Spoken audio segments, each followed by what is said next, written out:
nós começamos nosso último tópico. Nós teremos mais esse tópico. Na próxima semana, aplicação de avaliação. Dia 4. Dia 11. Eu vou dar o feedback da prova e dia 18 a gente vai fechar a disciplina.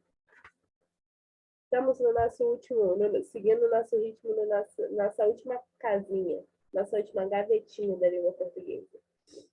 Vamos lá. Vamos relembrar o que a gente viu na semana passada? Na semana passada eu falei com vocês sobre a gente estar aprendendo língua portuguesa a partir de uma linha temporal muito específica. Que linha temporal é essa? É aquela linha temporal que a gente aprende na escola também. Por quê? Quando a gente está na escola, a gente aprende primeiro vogal, depois consoante, o som das duas juntas, a gente aprende a escrever as duas juntas, a gente descobre as palavras que usam essa consoante e essa vogal unidas, a gente começa a formar palavras pequenininhas, casa, bola, pai, teto, e depois a gente passa a escrever palavras maiores, a gente chega na noção de frase, lembram que é uma declaração, uma comunicação completa sem a presença de um verbo. Depois a gente vai para o período. Do período a gente vai para as orações subordinadas e coordenadas. E assim por diante a gente fecha o ensino médio fazendo um texto dissertativo argumentativo no Enem. Por que a gente segue essa linha temporal? Porque o nosso cérebro ele é trabalhado para ter essa rede de comunicação dessa maneira completa. Só que isso é uma construção. Mesmo que a gente não pratique o tempo inteiro, mesmo que a gente não escreva o tempo inteiro, tudo que a gente fala e que a gente produz enquanto ser humano, na linguagem, é uma maneira de comunicação. A gente está vendo aqui durante as nossas aulas esse viés da língua portuguesa. O contexto comunicacional, a adequação da comunicação, da linguagem na comunicação é muito mais importante do que falar rebuscado, independente do lugar onde a gente está. Porque a nossa comunicação precisa ser completa a partir do contexto onde estamos inseridos. Comentei com vocês que a gente não fala com uma pessoa hierarquicamente maior que a gente no serviço, da mesma forma que a gente conversa com o nosso irmão, com a nossa namorada, com o nosso filho. Por quê? Porque a gente adapta a nossa linguagem. A gente tem até uma mania feia de falar com criança, fazendo aquela vozinha muito bonitinha, né? Por quê? Porque a gente acha que criança aprende assim, o que não é errado, mas ao mesmo tempo porque a criança aprende e internaliza essa linguagem diferenciada, essa linguagem cheia de cuidado, de trimelique, sabe? Qual é o ideal para a gente começar a falar com criança? Normalmente, conversar normalmente. Por quê? Porque a criança aprende a adaptar a linguagem dela também. Isso é muito importante. Vocês viram na última aula minha filha de 1 ano e 8 meses aqui comigo, provavelmente daqui a pouco ela vai aparecer também, porque ela está vendo desenho.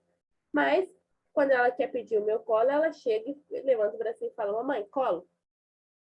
E como que ela pede colo para a tia na creche? Ela chega, faz um charminho, faz uma cara de olho e fala, colo, tia, colo. Olha aí como que ela adapta a linguagem dela para conseguir. Qual a finalidade dela? Conseguir o colo da tia. Ela sabe que se ela fizer mãe, ela vai conseguir. Ela é uma criança de 1 ano e 7 meses. E ela sabe adaptar a linguagem dela dependendo do contexto onde ela está inserida. Esses são tipos de exemplo que a gente pode dar para a nossa adaptação de comunicação. Por quê? Tudo que a gente produz com viés de comunicação, com viés de manter um contato, de ter um sentido, é uma linguagem. A gente viu lá no começo, linguagem que é uma linguagem verbal, linguagem não verbal. A gente viu a importância da construção dessa linguagem. Como que a gente constrói o sentido? Com a estrutura, com a organização certinha da frase, da oração. Com a adaptação das palavras, com a concordância, para que tudo faça um sentido completo. Por quê? Porque na língua escrita, esse sentido precisa ser total. Na língua escrita, eu não consigo inferir gestual, fisionomia, tom de voz, mímica, não consigo inferir nada disso. Então, como que eu faço a minha linguagem textual ser totalmente completa? Concordância, pontuação, a adaptação da linguagem, né, sintaxe, morfologia, tudo no seu devido lugar, na sua devida ordem, para que isso produza um sentido maior. É muito engraçado quando a gente vê, por exemplo, um japonês tentando falar a língua portuguesa. Eles falam tudo parando um pouquinho, eles não usam alguns artigos, alguns tipos de numeral. Por quê? Porque eles não usam isso na linguagem deles. A linguagem deles é mais neutra. A nossa linguagem é uma linguagem muito específica. Eu comentei com vocês que é muito fácil um brasileiro aprender uma outra linguagem, mas não é tão fácil uma pessoa de uma outra nacionalidade aprender a língua portuguesa. Por quê? Porque a nossa língua é uma língua cheia de nuances, digamos assim. Nós temos um leque de palavras muito grande. Ele é maior do que qualquer outro leque. Nosso léxico é muito complexo. Lembra quando a gente falou de variação linguística? Cada canto do país tem uma palavra para designar o mesmo objeto? Aipim, macaxeira. A gente tem bergamota, mexerica. E tem alguns outros codinomes também. São palavras diferentes já usadas em regiões diferentes para designar a mesma coisa. A nossa linguagem é muito vasta por isso. Não é só questão de sotaque, é de adequação, adaptação também. Durante todos os nossos períodos de aula, eu sempre bati nessa tecla com vocês. Quando a gente sabe ler, entender, interpretar o outro, sabe se colocar no lugar do outro, a nossa comunicação fica mais completa. O sentido fica mais completo. Então, fica mais fácil da gente interagir com o outro. Lembra na última aula, quando a gente falou sobre... Deixa eu voltar aqui. Gêneros textuais, que a gente falou sobre esse conceito muito amplo, que eu falei com vocês para a gente não focar só no livro que a gente pega na escola, ou só no texto que a gente faz na escola. Que a gente precisa saber sobre essas características. Qual que é a função do texto? O texto em si, ele não existe por existir. Ele tem uma função sociocomunicativa. Qual que é o primeiro elemento que a gente geralmente vê nos textos? A função social que ele tem. Por que ele está sendo escrito? Por que ele foi escrito? Baseado no quê? Qual o papel dele na nossa cultura? Vocês podem observar como um exemplo, alguém aqui já viu o Conto da Aia ou já leu o Conto da Aia, da Margaret Atwood? Ou leu Vox, ou já ouviu falar sobre Vox?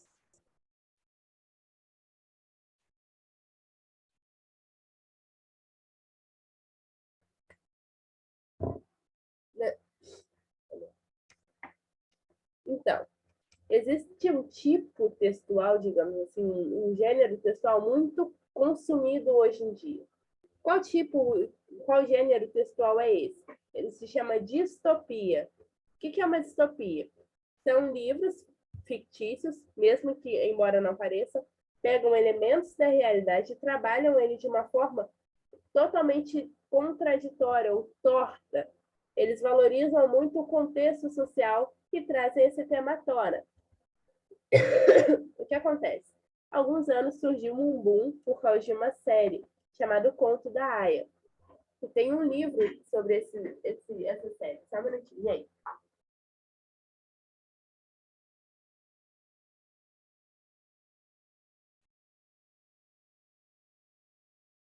E esse livro, ele fala sobre uma mulher não, uma sociedade distópica, uma sociedade futurística nos Estados Unidos, provavelmente, onde as mulheres são vistas apenas como seres de reprodução.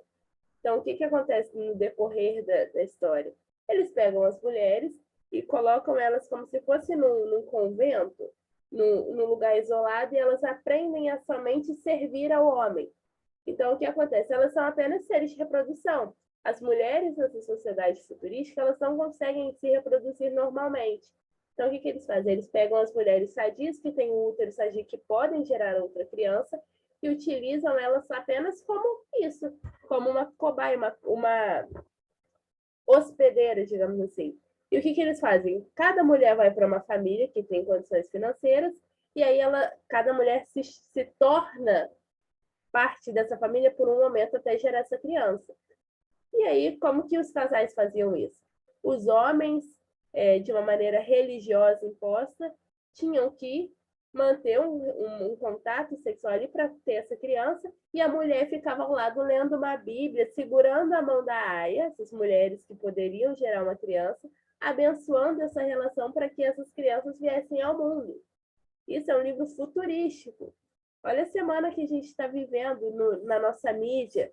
Uma menina de 11 anos que engravidou, vítima de um estupro, e foi demorada para ser aceito o aborto legal dessa menina, porque ela não tinha suporte corporal para manter uma gestação. A gente viu uma atriz da Globo que optou por tirar essa criança, mesmo que ela tenha descoberto no final da gestação. São assuntos que nesse livro foram tratados de uma maneira que deixa todo mundo muito assombrado. E hoje em dia, a gente para pensar, talvez esse livro não seja tão futurístico assim. Existe um outro livro também chamado Vox. Esse livro conta a história de mulheres, também é uma sociedade futurística nos Estados Unidos, onde instauram uma ordem religiosa, onde as mulheres não podem falar mais que 10 palavras por dia. Mais que 10 ou mais que 100, não lembro. E como que isso é feito? As mulheres usam um relógio no pulso, que é um contador de palavras. Toda vez que elas ultrapassam o número de palavras máximo, elas vão tomando choques recorrentes até que o choque fica insuportável e elas desmaiam. Esse livro trata justamente sobre o silenciamento feminino. Hoje em dia, a gente vê isso muito em pauta. Mulheres que são silenciadas. A gente vê aí a corrente feminista, uma corrente que é muito forte. Existe muita discussão, muito debate sobre isso. Então, esses gêneros textuais, esses tipos de textos distópicos, eles têm essa função de trazer uma realidade que às vezes a gente até percebe, mas a gente não se dá conta ou a gente deixa para lá, que estão acontecendo, existem no nosso contexto social, são importantes para serem discutidos na nossa cultura original, real, na nossa realidade, e eles valorizam isso através do quê? Da linguagem, essa troca de informações. Existem textos muito antigos, escritores brasileiros famosos, renomados, que também tratam de assuntos que ainda hoje são importantes. Então, o livro ele não tem só uma função sociocomunicativa ali naquele momento. Ele tem uma função sociocomunicativa que perpassa pelos tempos. Vocês já devem ter ouvido falar de Dom Quixote, de Cervantes. Um senhor muito louco que lutava com moinho de ventos, que saía se aventurando pelo mundo. É o segundo livro mais vendido do mundo. O primeiro livro mais vendido do mundo é a Bíblia. Ele é o segundo livro mais vendido do mundo. Por que ele é tão famoso? Porque ele valoriza a produção cultural. É um livro que ele trata de questões que todo mundo tem. Às vezes a gente não se encontra, às vezes a gente sai à procura de alguma coisa na nossa vida que a gente precisa achar um motivo, precisa achar um porquê. E o que o Dom Quixote faz? Vai em busca dos sonhos deles. Outro livro brasileiro que a gente pode tratar, Triste Fim de Policarpo Quaresma, já ouviram falar? Do Lima Barreto. Esse livro tem uma função social muito importante. O Lima Barreto, por si só, foi um escritor com uma função social muito importante. Por quê? Na época dele, na época do realismo, por aí, ele não era muito bem visto. Os escritores negros sempre foram escritores à margem. Eles não eram tão valorizados no nosso país. Por quê? Porque a gente sempre teve a cultura de que escritores brancos fossem mais rebuscados, escrevessem melhor. Lima Barreto ele foi considerado, e ele só foi ficar famoso depois de morto, onde a gente conseguiu ver a valorização da obra dele. São textos que têm uma função sociocomunicativa muito importante. Mesmo? Porque a importância deles é de cumprir um estudo, valorizar um tipo de linguagem. Eles têm uma função sociocomunicativa, uma ação social muito importante. Por isso que na escola a gente geralmente pede para os alunos lerem alguns livros, e alguns não leem, ok. Eu, como professora, entendo a dificuldade que a gente tem de manter essa ligação, essa leitura de grandes clássicos da língua. Por quê? Porque hoje, como profissional da área, eu entendo essa função que o texto tem, de ter uma necessidade coletiva, de servir como um elemento de análise social. Qual outro fator que a gente encontra nos livros? Essa interação autor-leitor, locutor, ouvinte. Isso é totalmente necessário, porque é aí que a gente cria uma identidade entre aquela produção cultural e entre esse livro. Isso que marca a posição desse livro diante da sociedade. Essa recepção fica mais fácil. Essa troca de informações entre os interlocutores são elementos essenciais para essa obra. É muito recorrente a gente ver um grupo determinado de pessoas tentando ler o mesmo livro, e aí sempre tem um que fala assim, nossa, eu não gosto desse tipo de livro, é chato. O outro fala assim, nossa, eu amo esse tipo de livro, eu já li tudo, eu já estou lendo. Nossa, já terminei, eu já li há muito tempo atrás. Por quê? São questões de identificação. Toda vez que a gente tem essa troca identitária numa relação textual, fica mais fácil. Onde a gente também pode ver isso ao pé da letra. A redação do Enem. Se a gente não tem conhecimento sobre o assunto proposto, a gente não vai escrever sobre ele. A gente pode escrever sobre qualquer outra coisa. A gente não vai conseguir se aprofundar nesse tema, qualquer outro tipo de redação na escola. Porque a gente precisa considerar essa relação entre os participantes dessa interação. E outra coisa que a gente também vê geralmente nos textos é o contexto onde ele está sendo lido, onde ele está sendo inserido, onde ele foi produzido. O local, a cultura, como esse tempo é visto. Lembra quando a gente viu um fragmento de texto do Pero Vaz de Caminha lá no começo das aulas? Onde tinha algumas palavras que a gente não conhecia e que depois que eu fiz uma introdução contextual, explicando o contexto histórico, explicando do que se tratava a carta de Pero Vaz de Caminha, a gente conseguiu identificar alguns termos que hoje a gente usa, mas são grafados de maneira diferente. Essa é a questão de relação e contexto histórico da obra, porque é a partir dela que a gente consegue identificar, ter essa interação, entender o contexto total. Às vezes a gente não precisa entender o texto na sua totalidade, mas o que a gente faz? A gente entende o contexto, a base onde ele foi escrito, e aí sim a gente consegue inferir algumas informações, tirar outras informações.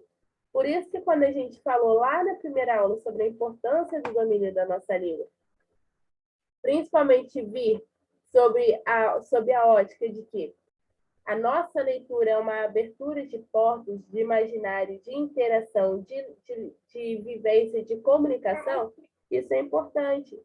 Por quê? A gente tem uma língua nativa que a gente fala o tempo inteiro, é uma língua de reprodução, a gente aprende o repertório e reproduz e repete ele a vida inteira. Nada do que a gente cria é novo. O que a gente pode fazer com essas informações? Lembram do guarda-chuva virar de cabeça para baixo que eu falei com vocês?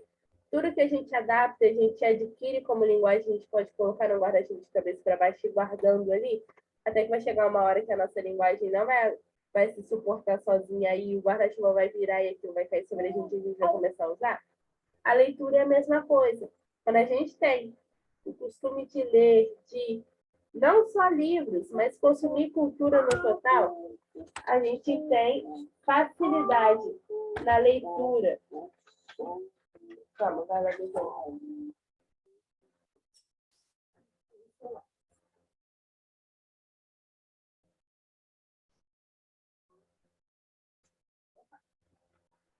Porque isso é muito importante, a gente aprende a ter uma leitura cultural muito mais vasta, digamos assim.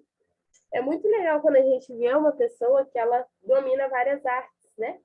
Lê, conhece música clássica, contempla quadros.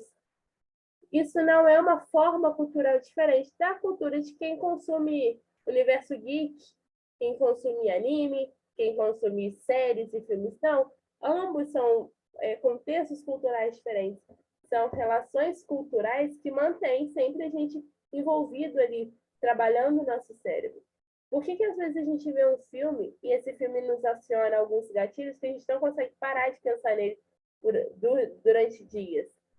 Porque isso aciona dentro da nossa mente um mecanismo que faz com que a gente comece a inferir a nossa interpretação dos nossos elementos de vivência. Então, eu, por exemplo, quando eu era mais nova, eu era viciada em Velozes e Furiosos. Eu assistia todos os dias, qualquer filme. Eu sabia falas do filme, que não era muito comum para uma menina da minha idade, de 14, 15 anos. E o que eu fazia? Eu comecei a ficar fissurada em carro. Então, eu saía de casa com os meus irmãos, eu sou a única menina da minha casa. E eu ficava apontando os carros e eu falava os nomes. E eu ficava muito triste, falava assim, poxa, aqui no Brasil não tem os carros legais que a gente vê no filme. Tinha 14 anos. Com 17, eu já comecei a consumir filmes com uma identidade diferente. Eu vi filmes, o meu filme preferido, favorito da vida hoje é O Nome da Rosa. Vocês já viram? É um filme que é uma reprodução de um livro do Humberto Eco. É um filme muito famoso, feito sobre uma obra muito famosa, e ele tem uma carga identitária muito forte, o contexto social dele é muito forte, o contexto cultural da produção desse livro, da produção desse filme, é muito importante.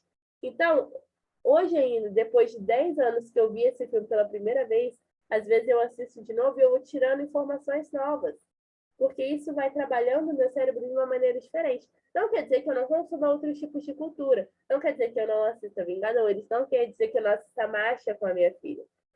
Tudo que a gente assiste, que a gente vê, é uma leitura. E cabe a nós interpretarmos de acordo com tudo aquilo que a gente vive, com o nosso contexto social, com o nosso contexto cultural.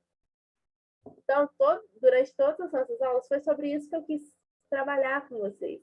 Essa nossa vivência de interação, de comunicação, de uma maneira mais prática, para que a gente entenda que comunicação não é só falar muito bem, não é só falar conforme a gramática normativa nos ensina.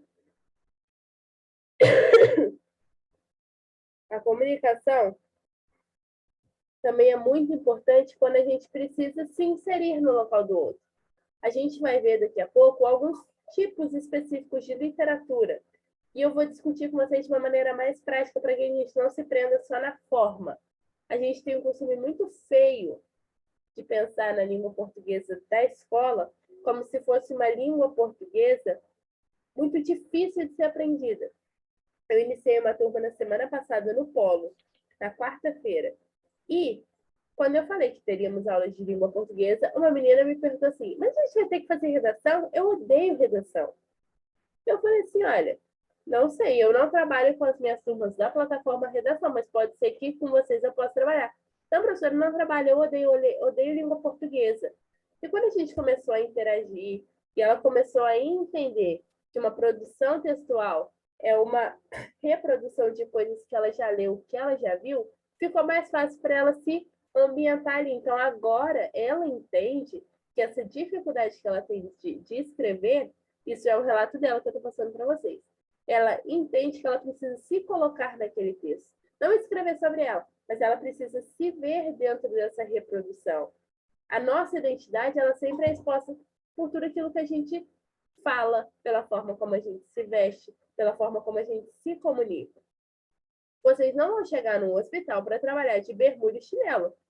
Por quê? Porque existe um uniforme específico para que vocês usem no local de trabalho de vocês, para que as pessoas identifiquem que vocês estão ali trabalhando, vocês são hierarquicamente maiores do que as pessoas comuns, digamos assim, que não são dessa área. Eu entendo que eu não posso ir para uma sala de aula com shortinho curto, chinelo de dedo e blusinha mostrando a barriga, porque isso não cabe na minha área de serviço. Eu posso andar assim em qualquer outro lugar, num show, na rua, mas dentro da sala de aula eu entendo que a maneira como eu me porto como profissional reflete muito na forma como o meu aluno me vê. Em qualquer âmbito da nossa sociedade é assim, principalmente no âmbito da linguagem.